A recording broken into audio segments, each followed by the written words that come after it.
You have you looked into the the Quranic manuscripts and the claim of perfect preservation?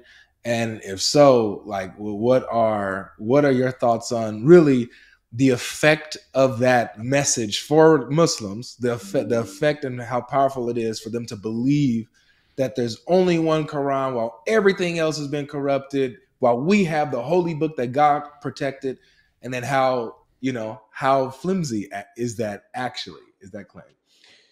Yeah, so I did a talk at a university a number of years ago, and that recording is on my YouTube channel of what I talk about the controlled transmission of the Quran versus the uncontrolled transmission of the New Testament text. I break down a little bit of that. You know, we have these manuscripts. In fact, one of the papers that I wrote in graduate college was just after the discovery of the Birmingham Quran, and so I contacted some of the people at Birmingham University who are going into looking at that and the textual variants that existed there, particularly in comparison to some other early Quranic manuscripts like the Topkapi Yeah, manuscript and the Sa'ana palimpsest that have textual variants among their kind of early transmissional texts.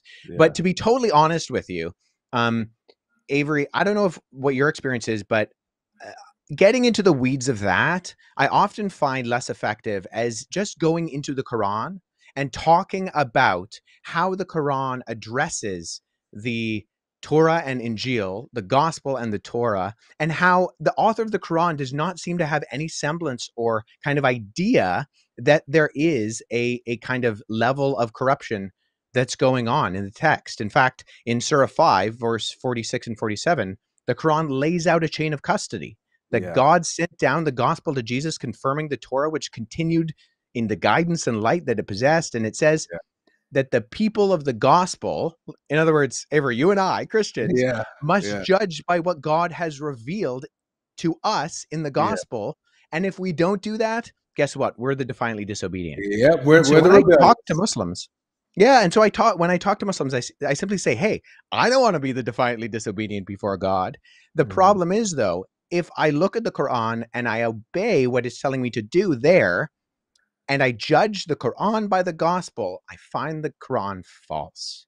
So if the Absolutely. Quran is true, it's false Yep. because it is not in conjunction and continuity or in agreement with anything, anything in the gospel. And so I think the Quran really has a problem because I don't think the author of the Quran had ever read any of the biblical Old Testament or New Testament, but assumes they know what it's talking about. And then on that assumption says some very naive and foolish things.